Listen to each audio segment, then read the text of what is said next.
Selamat malam jemaat terkasih. Selamat mengikuti ibadah keluarga Rabu 24 Februari 2021. Allah adalah sumber kekuatan dan perlindungan di dalam kehidupan kita yang penuh seteru. Kepadanya saja kita berserah dan bersyukur. Hidup bersamanya akan membahagiakan kita dan damai sejahteranya ada di dalam kehidupan kita.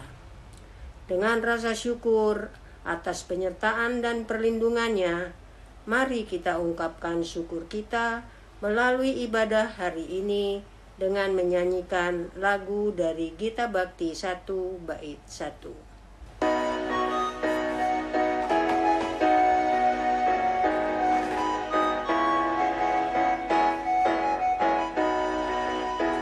Pujilah Sang Pencipta Maha Mulia, pujilah Dia hai segala malaknya. Keagungannya mengatasi semesta, segala yang tercipta puji namanya. Samudra raya, gunung lembah, hewan tumbuhan, hai bernyanyilah. Pujilah Sang Pencipta Maha Mulia, pujilah Dia hai segala malaknya. Keagungannya mengatasi semesta, segala yang tercipta puji namanya. Ya Allah, segala kemuliaan, hormat dan puji-pujian hanya kepadamu saja.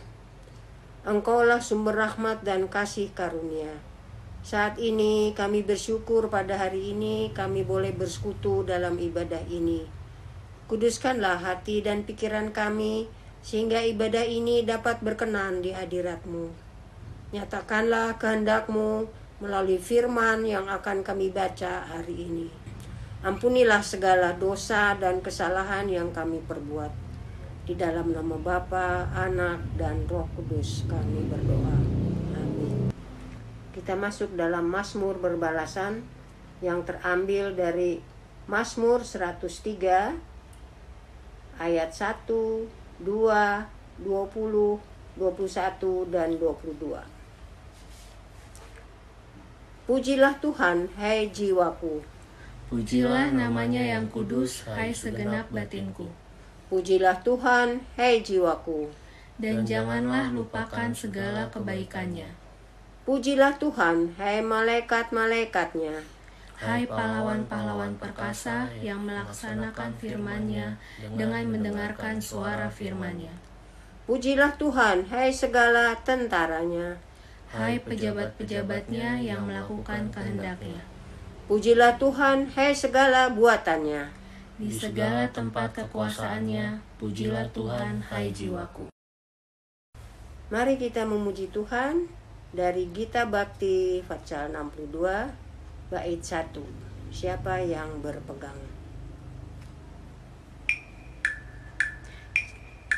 Siapa yang berpegang pada sabda Tuhan dan setia mematuhinya, hidupnya mulia dalam cahaya maka bersekutu dengan Tuhannya.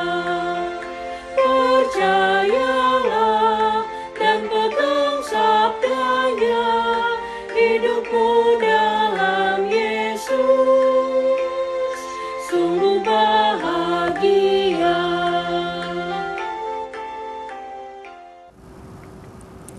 Bapak, Ibu, Saudara, beserta keluarga yang dikasihi Tuhan Yesus Kristus, sebelum kita membaca dan merenungkan firman Tuhan, mari kita berdoa.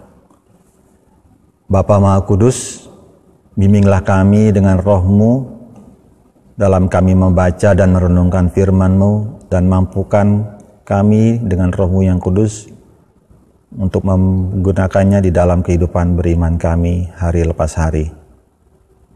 Urapi dan layakan hamba-Mu untuk Tuhan pakai dalam menyampaikan warta kebenaran-Mu malam hari ini. Dalam nama Tuhan Yesus Kristus, firman yang hidup dan berkuasa, kami berdoa. Amin. Termasuk dalam pembacaan Alkitab, marilah berdiri untuk mendengar firman Tuhan yang dibacakan dari Alkitab, Kitab Filipi pasalnya yang kedua, dari ayat 25 sampai dengan ayat 30, yang menyatakan, sementara itu kuanggap perlu mengirimkan Epafroditus kepadamu, yaitu saudaraku dan teman sekerja serta teman seperjuanganku, yang kamu utus untuk melayani aku dalam keperluanku. Karena ia sangat rindu kepada kamu sekalian dan susah juga hatinya, sebab kamu mendengar bahwa ia sakit. Memang benar ia sakit dan nyaris mati, tetapi Allah mengasihi dia. Dan bukan hanya dia saja, melainkan aku juga, supaya duka citaku jangan bertambah-tambah. Itulah sebabnya aku lebih cepat mengirimkan dia, supaya bila kamu melihat dia, kamu dapat bersuka cita pula dan berkurang duka citaku. Jadi sambutlah dia dalam Tuhan dengan segala sukacita dan hormatilah orang-orang seperti dia. Sebab oleh karena pekerjaan Kristus, ia nyaris mati dan ia pertaruhkan jiwanya untuk memenuhi apa yang masih kurang dalam pelayananmu kepadaku. Demikian pembacaan Alkitab. Berbahagialah setiap orang yang mendengar firman Tuhan dan yang melakukannya. Terpujilah Tuhan Yesus. Hosiana. Hosiana, Hosiana, Hosiana.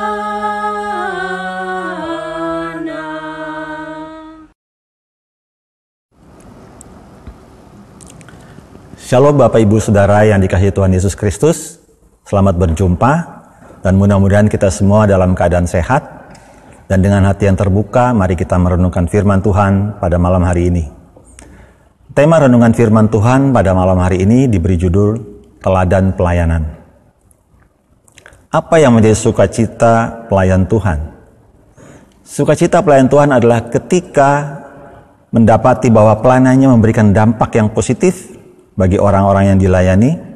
Kemudian orang-orang dapat mengenal Allah, dan melalui pengenalan akan Allah itu, orang mengerti dan berusaha menjalankan visi Allah dengan penuh harapan, rasa syukur, dan kepedulian serta mau ikut melayani bersama. Rasul Paulus menulis surat pastoral ini kepada jemaat Kristen di Filipi ketika ia sedang dalam penjara yang tidak disebutkan tempatnya.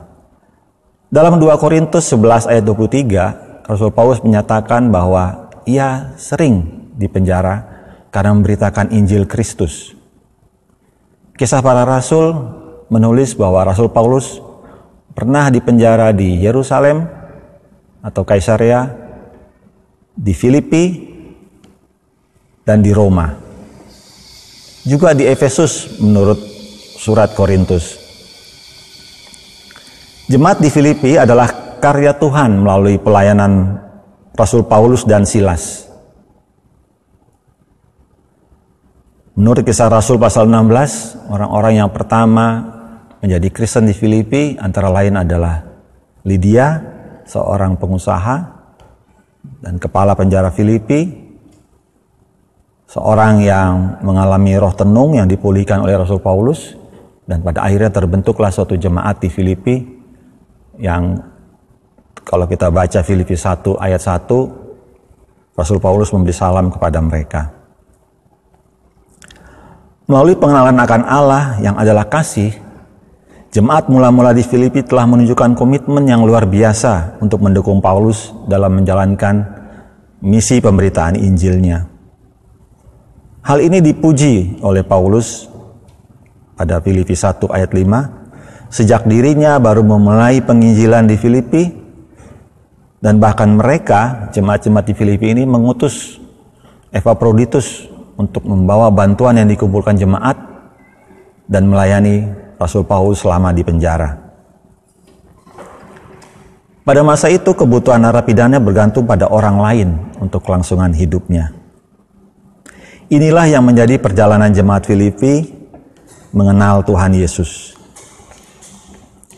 Bapak, Ibu, Saudara yang dikasihi Tuhan, dari firman Tuhan yang telah dibacakan tadi, kita akan berusaha memahami tokoh-tokoh yang disebutkan di dalam pembacaan kita.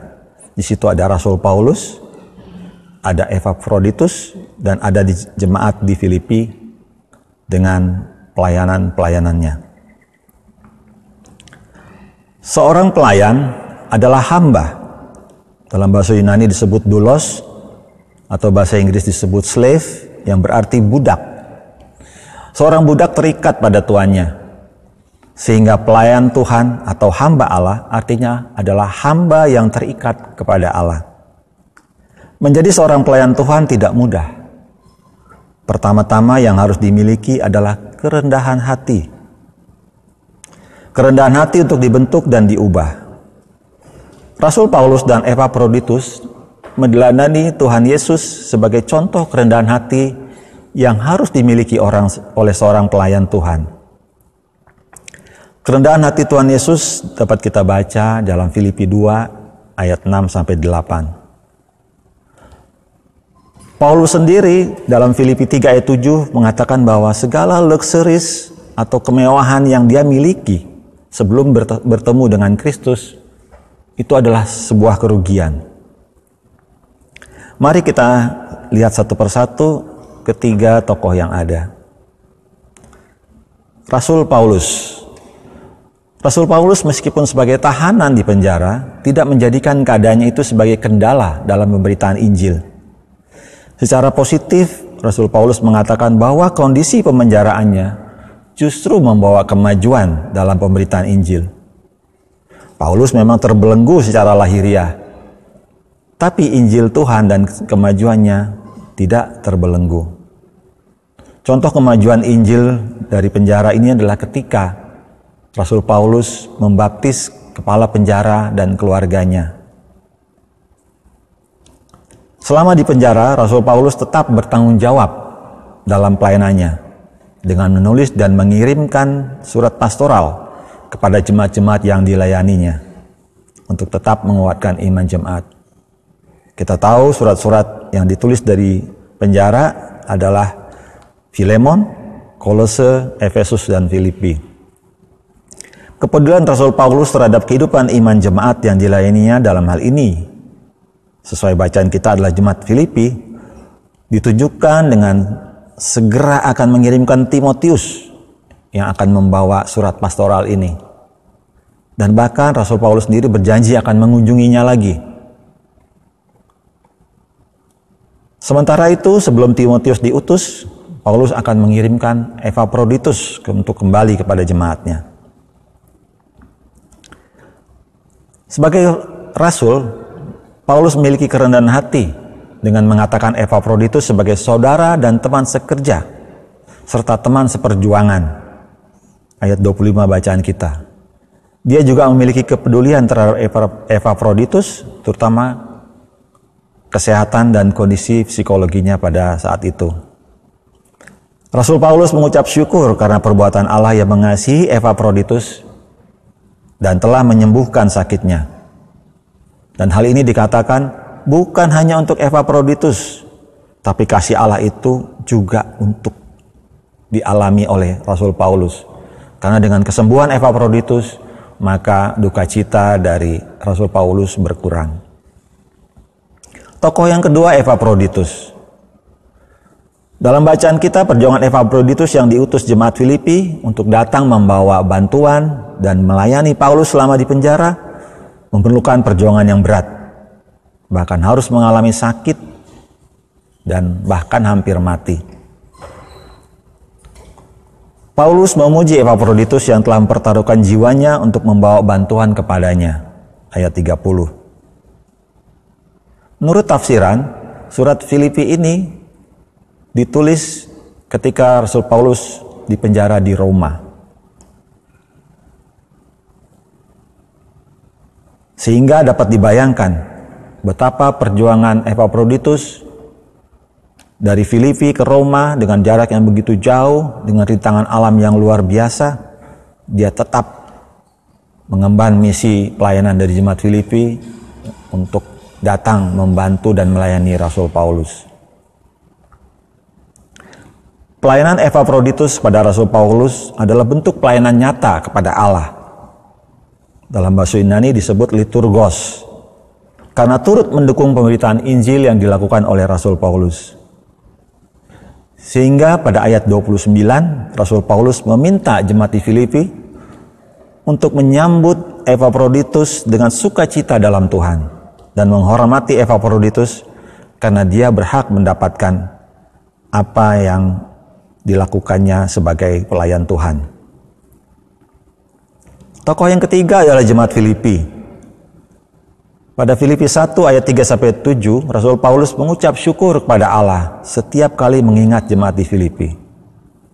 Karena jemaat ini memiliki persekutuan jemaat yang baik. Filipi 1 ayat 5. Kemudian jemaat ini melayani sesama dan mendukung Paulus dalam pemberitaan Injil, dan membantu mencukupkan kebutuhan Paulus selama di penjara dengan mengirimkan bantuan melalui Epaphroditus. Kita bisa baca dalam Filipi 4 ayat 10-20. Jadi jemaat Filipi ini sangat memiliki kepekaan dan kepedulian. Dari ketiga tokoh di atas, benang merah dari yang diuraikan adalah bahwa mereka masing-masing tokoh ini saling mendahulukan atau berlomba-lomba dalam melayani. Dari profil tokoh-tokoh yang disebutkan di atas, apa yang dapat kita teladani untuk menjadikan Bapak, Ibu, dan saya pelayan yang selalu berkenan kepada Tuhan? Ada 4 hal yang dapat kita simpulkan dari bacaan kita. Yang pertama adalah seorang pelayan harus memiliki kerendahan hati dan sedia berkorban. Kerendahan hati ini penting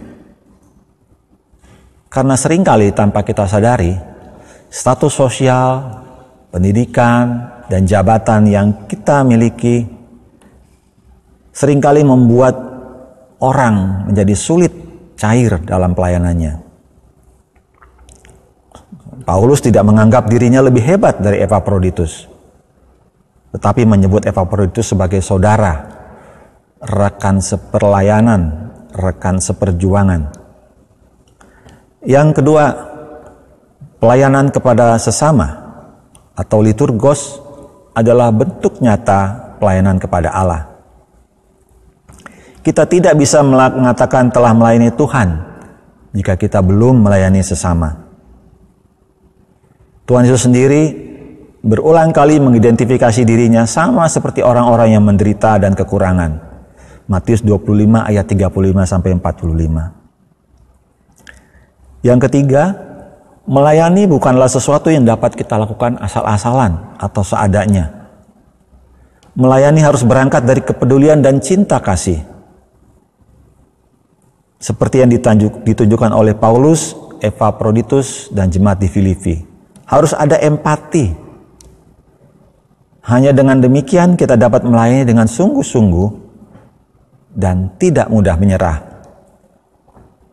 Yang keempat, pelayan Tuhan haruslah menjadi berkat bagi orang lain. Artinya pelayanan itu harus dapat memotivasi, membangun, membuat orang dapat bertemu dan mengenal Allah,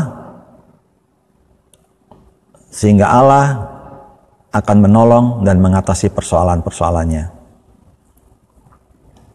Ladang pelayanan yang kita kenal sangat banyak. Di gereja misalnya, ada sebagai presbiter, sebagai komisi, pengurus pelkat. Saya yakin Bapak Ibu dapat menyebutkan pelayanan-pelayanan yang lain di gereja. Di luar gereja juga banyak ladang pelayanan yang menanti kita dalam lingkungan pekerjaan dan masyarakat. Bahwa panggilan dan pengutusan sebagai gereja yang bersekutu, bersaksi, dan melayani seharusnya tidak dilihat sebagai beban yang mustahil untuk dipikul. melainkan sebagai respons iman dan ucapan syukur atas berkat keselamatan yang diberikan Tuhan. Pelayanan juga harus ditafsirkan sebagai tanggung jawab sebagai pengikut-pengikut Kristus untuk turut bekerja bersama-sama dan bersaksi tentang segala kebaikan Tuhan. Melalui pelayanan, kita juga berkesempatan menjadi saluran berkat Tuhan untuk melayani orang-orang yang membutuhkan. Sehingga dengan demikian sebenarnya tidak ada alasan bagi kita untuk menolak atau mengabaikan panggilan dan pengutusan Tuhan. Sementara bagi kita yang telah melayani Tuhan atau telah menjadi pelayan-pelayan Tuhan, selalu diingatkan agar berusaha menjadi pelayan yang memiliki integritas kepada Kristus, bukan kepada orang-orang yang dilayani. Lantas, bagaimana dengan kaum lansia atau orang-orang yang mengatakan, aduh saya banyak sekali keterbatasan di dalam hidup saya tidak mungkin melayani seperti yang Bapak Ibu lakukan di gereja. Apakah mereka menjadi tidak dapat melayani? Tidak. Setiap orang dapat mengambil bagian dalam pelayanan. Firman Tuhan mengingatkan bahwa pelayanan kepada sesama atau liturgos adalah bentuk nyata pelayanan kepada Allah. Matius 25 ayat 40 berkata, "Dan raja itu akan menjawab mereka, Aku berkata kepadamu, sesungguhnya segala sesuatu yang kamu lakukan untuk salah seorang dari saudaraku yang paling hina ini, kamu telah melakukannya untuk aku." Kelihatannya sesimpel itu pelayanan yang dimaksud Tuhan. Tetapi mengapa kita seringkali sulit untuk melaksanakannya? Karena kita masih selalu melihat kepentingan kita. Pelayanan tidak tergantung pada kemampuan lahiriah. Kita juga dapat membagikan apa saja yang dapat membangun orang lain. Misalnya membagikan pengalaman hidup beriman, untuk menasihati anak-anak kita, cucu-cucu kita, saudara-saudara kita, serta keteladanan yang nyata yang kita perlihatkan di dalam kita menjalani ketaatan kepada Tuhan. Bapak, Ibu, Saudara yang dikasihi Tuhan, pandemi COVID-19 yang berlangsung selama 1 tahun, belum ada tanda-tanda kapan akan berakhir. Kondisi ini akan selalu mengancam kesehatan kita dan berdampak multidimensi pada kehidupan semua orang, serta membatasi seluruh aktivitas dan kegiatan kita. Tapi firman Tuhan pada malam hari ini melalui tokoh-tokoh yang disebutkan tadi mengingatkan Bapak, Ibu, dan saya bahwa aktivitas pelayanan Paulus, Epafroditus, dan jemaat Filipi sama sekali tidak bergantung pada situasi dan menyerah pada keadaan dan tantangan. Perubahan demi perubahan sedang terjadi di dunia ini. Vaksinasi sedang dilakukan oleh pemerintah sebagai salah satu upaya untuk menjaga kehidupan dan peradaban. Sehingga kita juga diharapkan mampu mengubah setiap tantangan yang ada menjadi peluang dan kesempatan bersama dalam mengembangkan kreativitas berpelayanan melalui adaptasi kebiasaan baru tentunya. Karya dan pelayanan kita harus tetap berlanjut dan menghasilkan buah. Yang kita perlukan adalah pertolongan Tuhan untuk selalu menjaga kesehatan Bapak, Ibu, Saudara, dan seluruh keluarga dalam melewati pandemi COVID ini, dan memampukan kita untuk terus berkarya.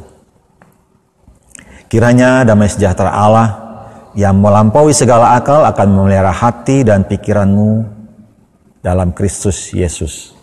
Amin.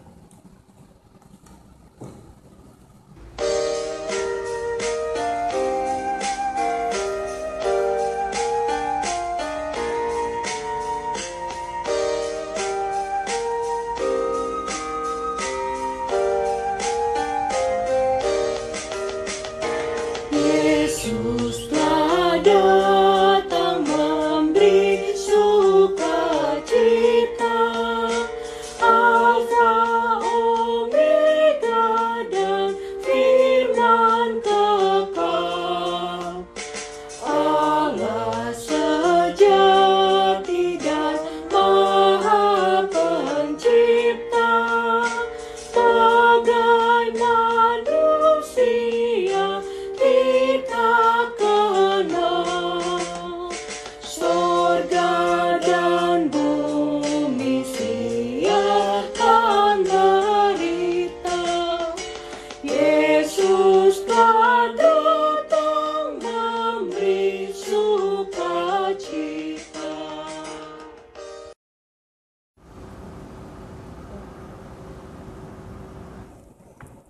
Jemaat yang dikasihi Tuhan, mari kita menaikkan doa syafaat, kita berdoa.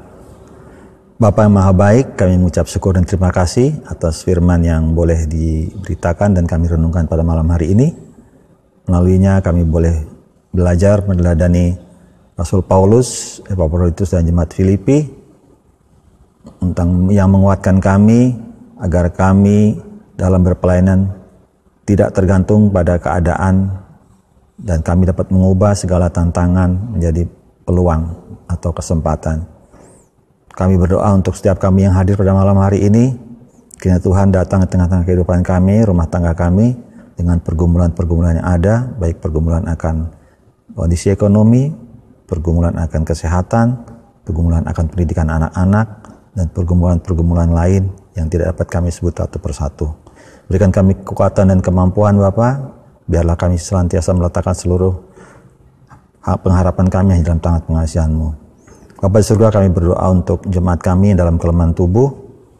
Kami teringat akan Bapak John Lepar, Bapak Roni Liman, adik Kurt Patinama, adik Rara Rombon, Bapak Rakut Sembiring,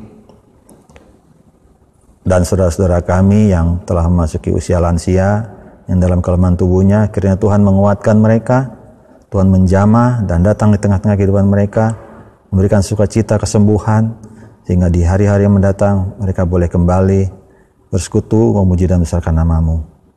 Terima kasih Bapa, kami juga berdoa untuk saudara-saudara kami yang terdampak secara ekonomi akibat pandemi ini Bapa. Berikan mereka jalan keluar, bukakan pintu berkat-Mu Tuhan, melalui orang-orang yang akan memberikan pekerjaan ataupun rezeki pada mereka. Kami serahkan seluruh pergumulan mereka ke dalam tangan pengasihan-Mu. Kami berdoa untuk gereja kami, berkatilah ketua majelis jemaat kami beserta dengan keluarga, berkati terus keluarga ini Bapa, agar ketua majelis jemaat kami juga nantiasa dapat melayani Tuhan di dalam membimbing dan mengarahkan jemaat kami. Kami berdoa untuk presbiter, diakon dan penatua beserta dengan keluarganya, Tuhan juga memberkati pelayanan mereka. Komisi-komisi, panitia-panitia, BPPJ, dan bahkan sekretariat kantor majelis jemaat, Tuhan berkati mereka agar mereka juga boleh terus bergiat di dalam Tuhan. Kami menyerahkan tetangga-tetangga yang berada di kiri kanan rumah kami masing-masing, biarlah kami juga senantiasa dapat hidup rukun bersama-sama.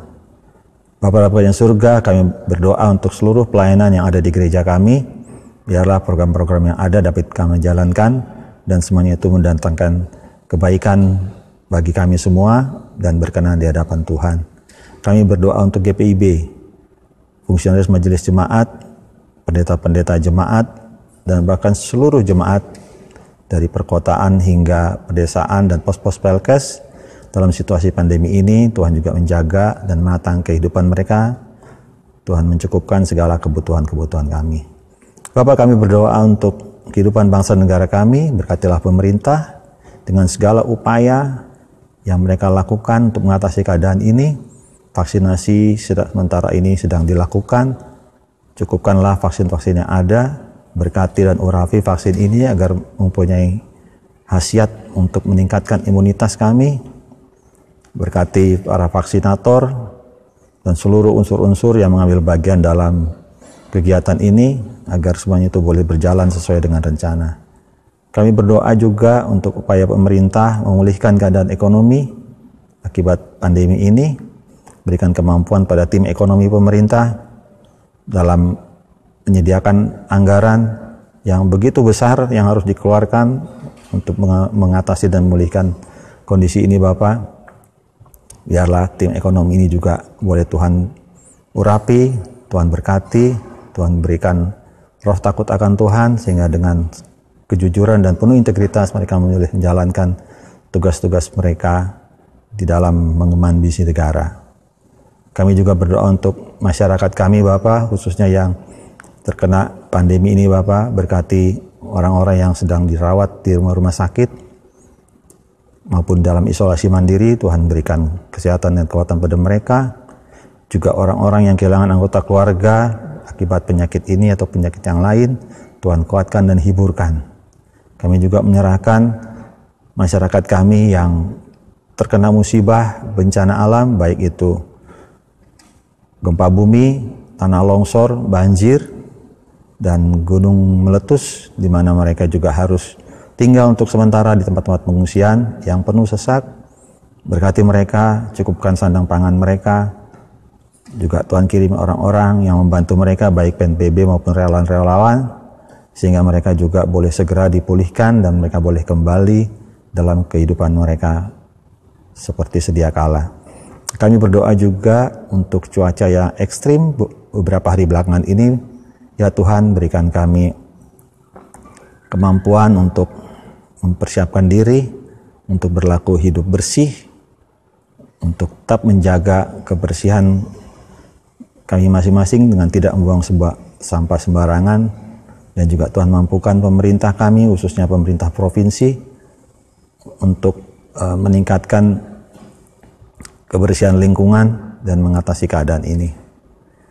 Bapa di surga, inilah doa ungkapan syukur kami dan doa permohonan kami yang jauh dari sempurna. Kiranya Tuhan menyempurnakan doa ini agar berkenan dan layak di hadapan-Mu. Ampuni segala dan salah dan dosa kami Bapa. Dengar dan sambutlah ini dalam nama Tuhan Yesus Kristus yang mengajar kami berdoa bersama. Bapa kami yang di surga, dikuduskanlah namamu, datanglah kerajaan-Mu, jadilah kehendak-Mu di bumi seperti di surga. Berilah kami pada hari ini makanan kami secukupnya, dan ampunilah kami akan segala kesalahan kami, seperti kami juga mengampuni orang yang bersalah kepada kami. Dan janganlah membawa kami dalam pencobaan, tetapi lepaskanlah kami daripada yang jahat. Karena Engkaulah yang empunya kerajaan dan kuasa dan kemuliaan sampai selama-lamanya. Amin.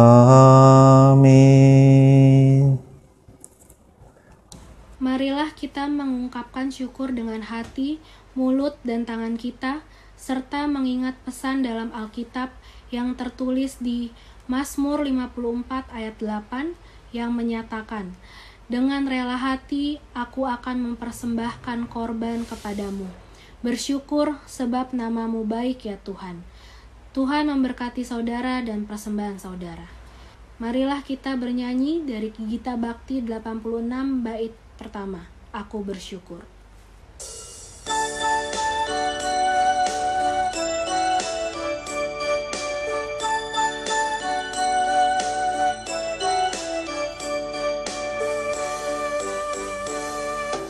Aku bersyukur, Allah sumber hidupku, Dia memberi rahmat-Nya kepadaku.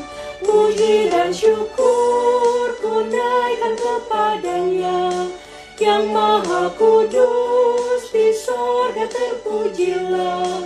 Dia sumber hidupku, baginya syukur dan pujian selamanya.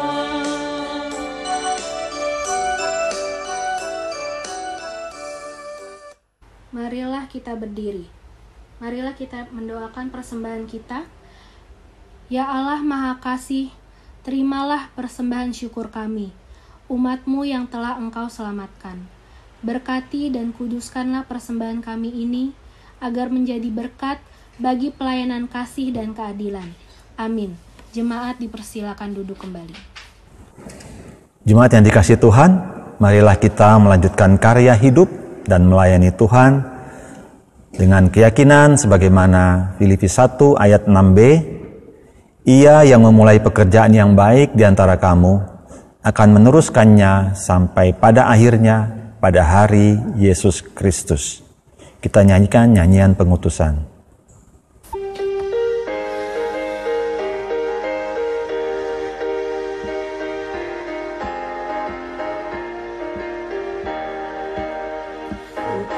Kami masuk dalam dunia ini, menjadi menjadi saksi bagi kerajaan-Mu, membawa damai dan terang-Mu yang abadi, menabur kasih bagi dunia yang resah. Utuslah kami jadi saksi yang setia, membawa kabar sukacita yang abadi, supaya dunia mengaku dan percaya Engkaulah Yesus Tuhan Juru Selamat dunia. Jemaat, arahkanlah hati dan pikiranmu kepada Tuhan dan terimalah berkat-Nya. Tuhan memberkati engkau dan melindungi engkau. Tuhan menyinari engkau dengan wajah-Nya dan memberikan engkau kasih karunia. Tuhan menghadapkan wajah-Nya kepadamu dan memberi engkau damai sejahtera.